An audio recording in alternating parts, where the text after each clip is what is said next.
बिस्मिल्लाहिर्रहमानिर्रहीम अस्सलाम वालेकुम डियर स्टूडेंट्स। आज हम स्ट्रक्चर ऑफ बोन को डिस्कस करने जा रहे हैं।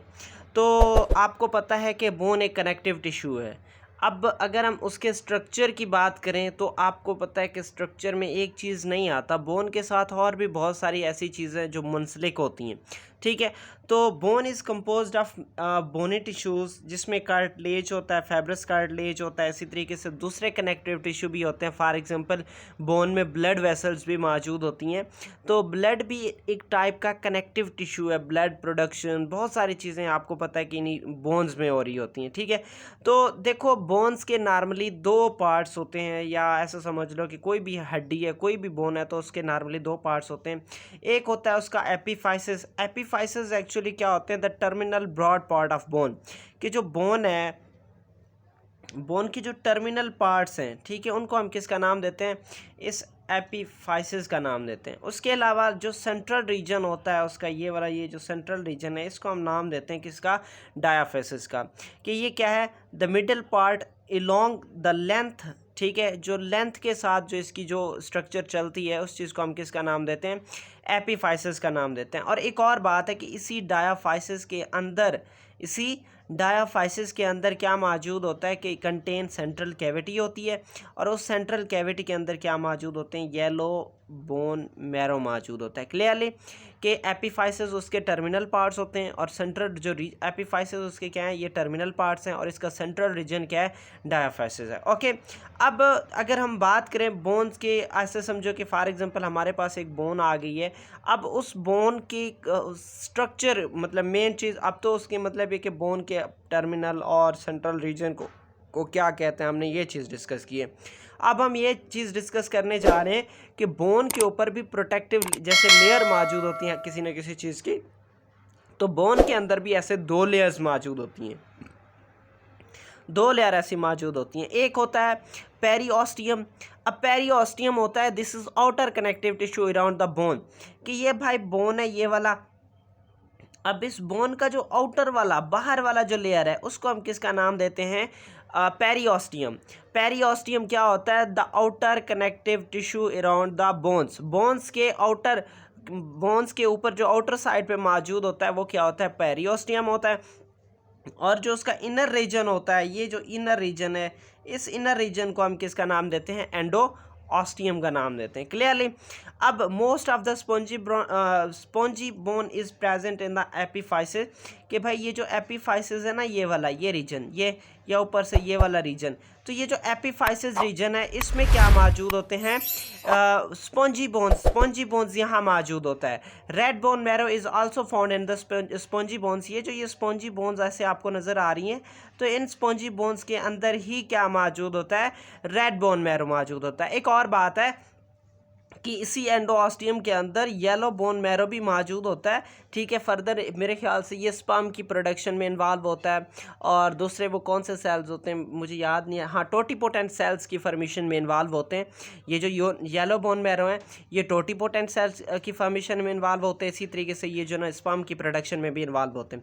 सेकेंड चीज़, रेड बोन मैरो का क्या काम होता है? कि ये सिर्फ और सिर्फ जो ब्लड सेल्स हैं, रेड ब्लड सेल्स, उनकी प्रोडक्शन में इन्वॉल्व होते हैं। ओके, अब नेक्स्ट हम किस चीज़ को डिस्कस करने जा रहे हैं? ओस्टियोब्लास्ट को डिस्कस करने जा रहे हैं कि व्हाट आर द ओस्टियोब्लास्ट। वैसे थ्री बोन्स में 3 टाइप्स ऑफ सेल होते हैं। कितनी?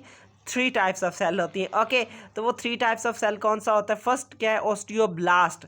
ओस्टियोब्लास्ट क्या होते हैं? कि भाई ये बोन फार्मिंग सेल्स हैं, जिनसे बोन की फॉर्मेशन होती है। ऐसे सेल जिनसे बोन की फॉर्मेशन होती है, उनको बोन फार्मिंग सेल्स कहते हैं।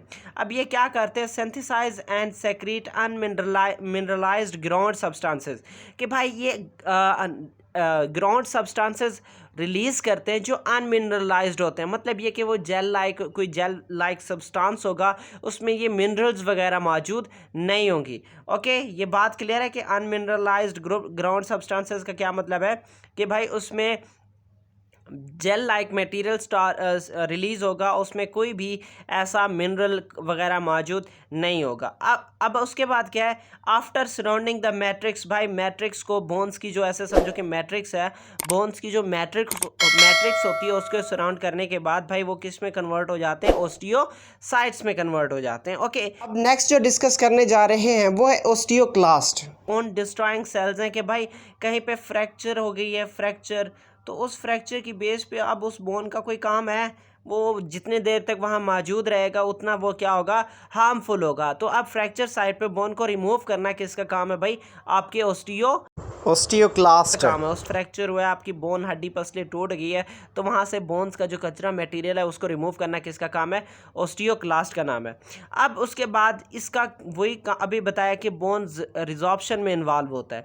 अब कोई बोन टूटी फूटी है तो उसको मज़ीद तोड़ के उसको ख़त्म कर देता है और वहाँ से कैल्शियम निकाल के वो किस में दे देता है, ब्लड में डोनेट कर देता है। अब उसके बाद इसका और फंक्शन क्या है कि भाई ये ग्रोथ के लिए और रिपेयरिंग ऑफ बोन के लिए this is very important. Osteoclast is very important for the growth and repairing of bone. अब उसके बाद नेक्स्ट क्या है, ओस्टियोसाइट्स। ओस्टियोसाइट्स का आपको पता है कि काम क्या है कि ये maintain the healthy bone tissue, ठीक है। जो बोन टिश्यू क्या होता है कि उसकी एक तो हेल्थ को मेंटेन करता है क्योंकि ये मैच्योर बोन्स होती हैं, ठीक है, मैच्योर सेल्स होते हैं, और इनको हम किसका नाम देते हैं कि सेल्स ऑफ बोन्स, ठीक है। हर चीज़ का जो यूनिट होता है वो क्या होता है, इसका यूनिट क्या है, ओस्टियोसाइट। ओस्टियोसाइट क्या है कि ये जो ना बोन्स का स्ट्रक्चरल यूनिट है। ओके, तो भाई जो ये क्या करता है, maintain the healthy bone tissue maintain करता है। कैसे, by secreting enzyme, different enzyme release करता है, ठीक है, जिसकी बेस पे मतलब जो बोन्स की कंडीशन है वो सही रहती है। और उसके अलावा क्या काम है, इन्फ्लुएंस द मिनरल कंटेंट, और मिनरल कंटेंट को भी क्या करता है, मेंटेन रखता है। ओके, कि इसमें कैल्शियम और इसी तरीके से जो फास्फोरस की डेपोजिशन है उसको भी मेंटेन करता है। ओके, आई होप ये आप लोगों को समझ आ गया होगा। हमारे बहुत सारे लेक्चर्स ऑलरेडी अवेलेबल हैं, आप वो विज़िट कर सकते हैं। उसके अलावा आप लोगों को कोई भी क्वेश्चन, कोई भी चीज़ है तो आप कमेंट में मैसेज करें, इंशाल्लाह मैं उसका ज़रूर रिप्लाई दूंगा। और लास्ट वाली बात यह कि चैनल को सब्सक्राइब लाजमी करना है, चाहे वो जो रेड एक सब्सक्राइब का बटन दिखता है उसे ऐसे समझो हाथ से पकड़ के 2 टुकड़े कर लो, लेकिन सब्सक्राइब लाजमी हो जाना चाहिए। ओके, इंशाल्लाह मिलते हैं नेक्स्ट वीडियो में, तब तक इजाज़त चाहता हूँ। ओके, अल्लाह हाफिज़।